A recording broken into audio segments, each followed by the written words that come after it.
Senator Rex Patrick, Independent Senator for South Australia. Good to have you with us again on the Flow Network. Great to be with you. Now, this report that's come out that you've pointed some criticism at the electorate of Grey in terms of the outcomes that their local members getting. What was the report itself? It looks like a comprehensive wrap on all around the nation.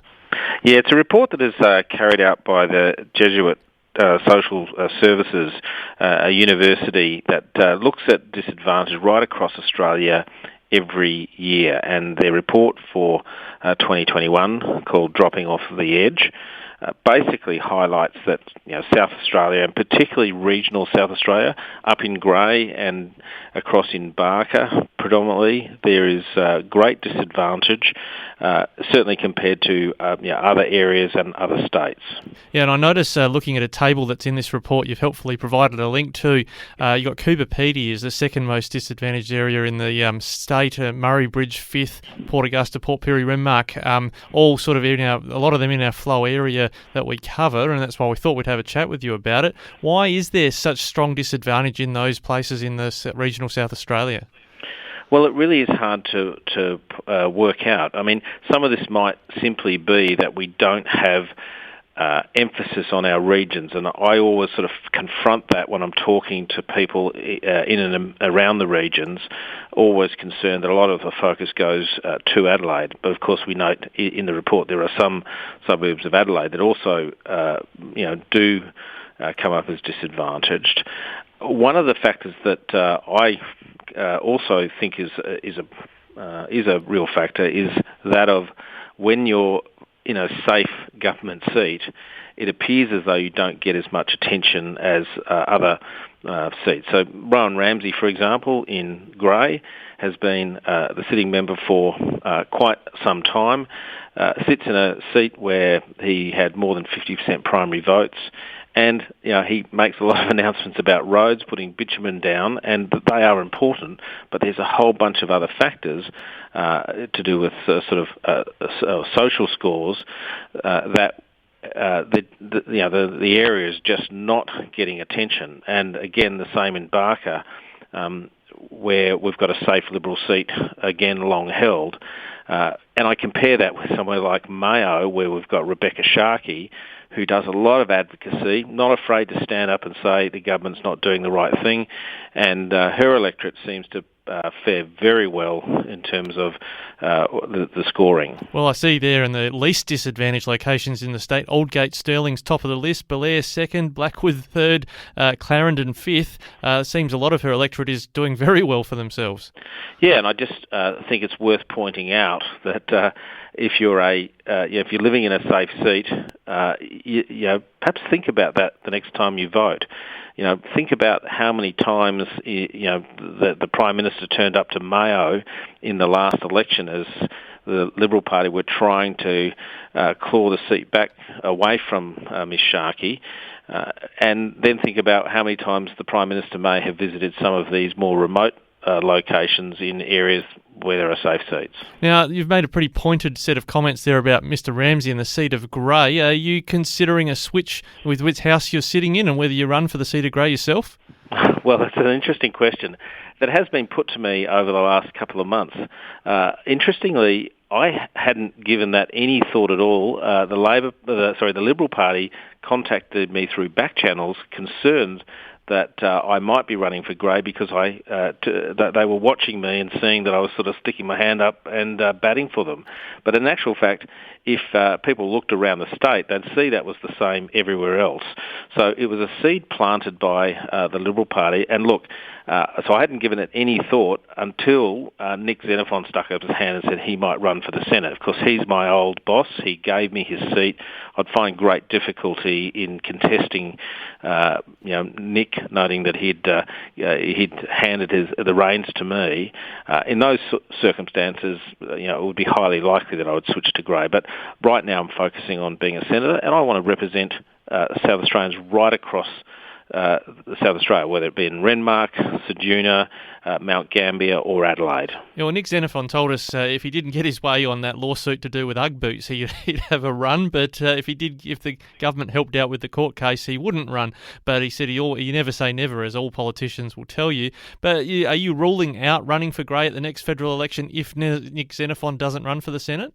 Oh, look, my focus is on the Senate. I am going to keep an eye on what Nick does, and I am in conversation with him. Look, he did manage to get the Australian government to intervene in the application to the US Supreme Court. That doesn't mean he has given up all ideas about coming back to represent South Australia.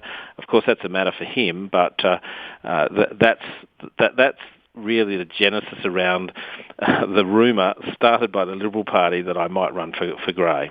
Well, yeah, the very pointed comments you've made today about Grey, for instance, in your press release. You've got some history in the area, I gather, something to do with Whyalla? Oh, look, I'm a Whyalla boy. I grew up in Whyalla. I went to Fisk Street Primary School and I went to Stewart High School. I left Whyalla to join the Navy and to be part of the Australian Defence Force. So, look, I've got a great affinity. I love going back to Whyalla. I love sort of driving through places like the Eyre Peninsula where we've got these sort of fields full of grain. I love going up into the Northern Flinders Ranges, the fantastic scenery up there, or going to places like Cooper Pedy, where you've got these really sort of interesting landscapes. Look, Grey's a fantastic electorate. It's a place that's dear to my heart. So if I ended up going back into Grey, I have an affinity with the electorate. But again, my focus is on the Senate. Yeah, but I guess we'll expect to see some pointed comments from you about Grey, just in case Nick Xenophon emerges on the federal Senate scene. Oh, look, my record stands stands strong. For some time, I have been working for the people of Grey as a senator. I helped them to get $25 million allocated to a multi-commodity port at Cape Hardy, just north of Tumby Bay. I've been working to get transmission towers built in Whyalla for the New South Wales to South Australian power interconnector. I've got another grant that I managed to advocate for in relation to building products out of Whyalla. I've fought really hard in relation to things like airport security costs, which affected not just Whyalla but Port Lincoln, also Mount Gambier, to make sure that in relation to security screening that the costs weren't borne by the council when it's actually a national security cost and should be borne by everyone across the country. Now, I just have to ask you, because there's a large amount of uranium in the seat of Grey. What is your position on a nuclear industry, beyond nuclear submarines within South Australia? I mean, Stephen Marshall wants to get these experts in via visas so that we position ourselves well for a future nuclear defence industry. I mean, there's great opportunities with uranium in the export market and even use within Australia if we have a nuclear industry in Australia. Oh, look, there's three responses to that. Firstly, in relation to the export of uranium, I am in favour of that as long as it goes to a country where we're satisfied that its use is for nuclear power stations. In relation to the future submarine, I actually am very doubtful that that project will proceed in South Australia, just looking at what the government has announced. I mean, they've announced a program, it's bizarre, where we get a nuclear-powered submarine in 2040. If we were building that in South Australia, that means we'd start in over a decade's time. I just can't see the government honouring its commitment to build in South Australia, and it's something I'll be taking up here in Canberra. But finally, in relation to nuclear energy, if we were to approve a reactor, for example, to be located somewhere in South Australia, it wouldn't produce an electron for about 15 years. And by that time, we will have solved the baseline or baseload issues associated with renewables. South Australia has a fantastic renewable energy head start. it does need to do more system engineering to make the grid more reliable, but I think within the next decade we'll absolutely have that issue nailed, and there wouldn't then be a need for a nuclear power station in South Australia or indeed anywhere else in Australia. Your Senate colleague Bridget McKenzie told us that she was optimistic small modular reactors would be part of the future of regionalisation and growing regional population. You're dubious on that claim then? Well, I actually haven't seen any company sticking up their hand and saying we want to invest in Australia. So lots of talk coming from politicians, but those who work in the market space and try to weigh off investment and return, particularly in a market where there's very low-cost renewable energy, no one's suggesting they want to invest at this stage. Well, the government will say, or they do say, that because there's a ban on it in the Our Panzer Act, I think it's called, that no one's interested in investing till that's a chance of being removed.